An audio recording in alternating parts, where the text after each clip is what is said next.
we're on another road trip, and today we're visiting a wood store, and I've contacted Lars, and he's going to give us some tips and some ideas on what to look for when you're purchasing lumber.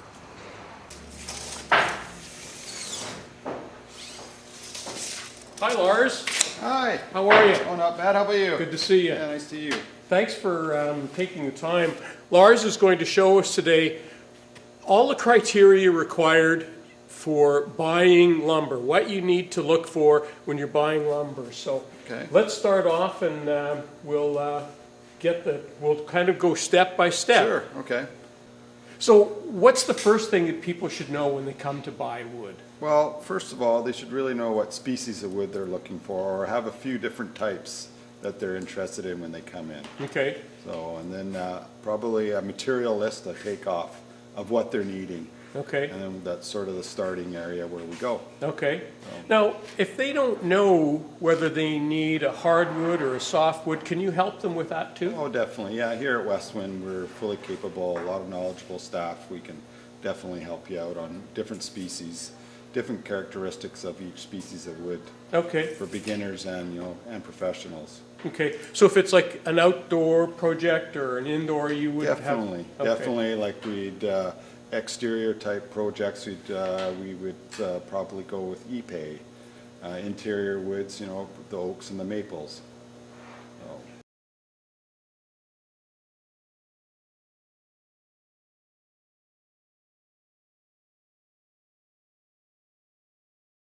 When I'm buying wood, I see wood like this in all different lengths, and you sell it by the board foot. That's correct. So yes. a board foot again is what? So basically the board foot formula is thickness times width times length divided by 12. Okay. That gives you your board foot formula. Okay. For example, here we have 1 inch eastern hard maple. So basically, 1 inch thick. Yeah. So that's a 5 inch wide board. Yeah. And let's say that's just say 11 feet. So we'd go 1 times 5 times 11 divided by 12, which would be about 4.5, 4.25 board feet. Okay. So that's sort of basically, and the board here beside it is a little bit wider, so that's a 7 inch board. So we'd go the thickness times the width, 7 inch by 11 feet again. So that's sort of, every board is a little bit different.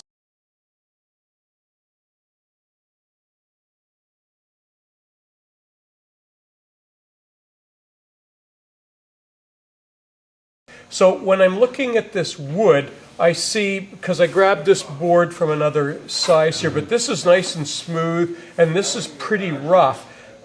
So from a specialty wood store, it looks like this is kind of all rough cut, and that it needs to be, like me as a woodworker would need to size it. Is that correct? Right. Well, most of the domestic lumber we get in today is surfaced. 1 inch, for instance, would be 15/16. Okay. 1.5 inches would be 1 7/16. 2 inch would be 1 15/16. So on and so on. So the tropical woods that we bring in typically are in the rough. So this might be 1 1/8 or something like that. So realistically, you're not really losing that much, and it's a lot easier to look at lumber when it comes in, when it's surfaced. You can see defects and knots a lot easier. Well, there is benefits, but there is also benefits on having thicker lumber too for machining, straightening purposes and whatnot. Okay. But with the modern machinery today, the lumber is actually quite flat and straight. Okay. So. Okay. Yeah, you're right, because this is easy to look at. This, you can't really tell if it's figured wood or not, because it's pretty rough. Yeah, unless you're seasoned and know what you're looking at. Yeah.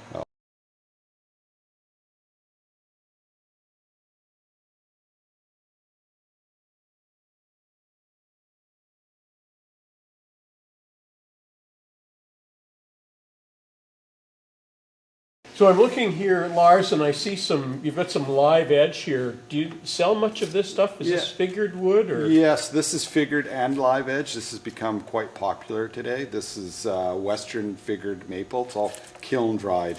And a lot of people are using these for mantles, tabletops. It's just quite a big seller these days. Okay. Now, how do you size board feet?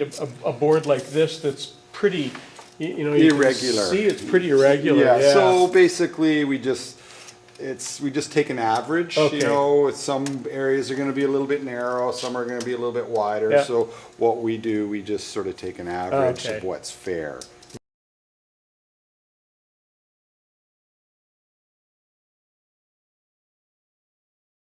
Now, I also know that when you're looking at wood, sometimes, for example, or very often, quarter sawn wood is a little bit more expensive because it's a lovely wood, but it's also a little more rare than, say, a flat sawn. Right, yeah.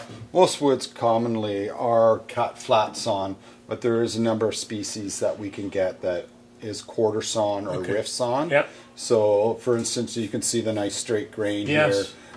Versus on this piece of maple, this is flat grain where you see the big open grain. So it really just depends on what you're building.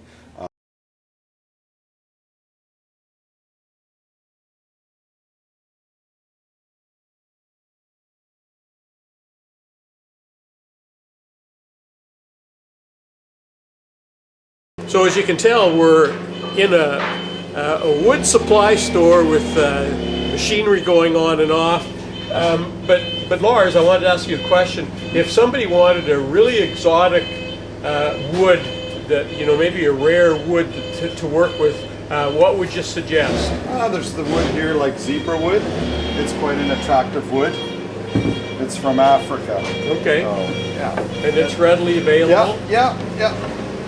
For so sure, what might be a project, might be a couple of examples of a project that they might use for jewelry that? boxes, Okay. Inlays. A lot of people use this for inlays, highlighted areas. Yeah, okay. It's not so often they'll build a big, huge cabinet out of zebra wood. Yeah. First of all, it's not cost efficient. You know, for somebody starting off wanting to do some nice woodworking projects, what's a nice, good hardwood, but an economical wood to start off with?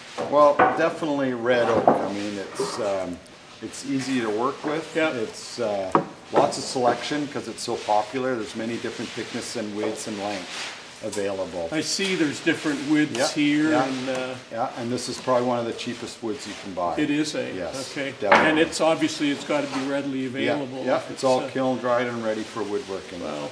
Now I see you've got a stack of pine, so you're not just hardwood, you also do softwoods. Yes. But I wonder, you know, what if somebody doesn't have a jointer or a planer? Can you help them out with that at all? Yes, West Wind does provide those services. We could take a board like this. Yep.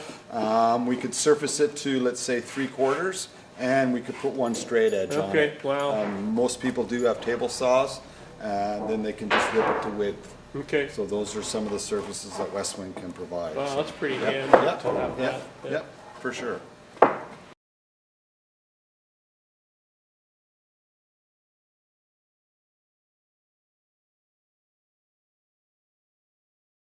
Well, Lars, I really want to thank you for taking the time to take us on this tour.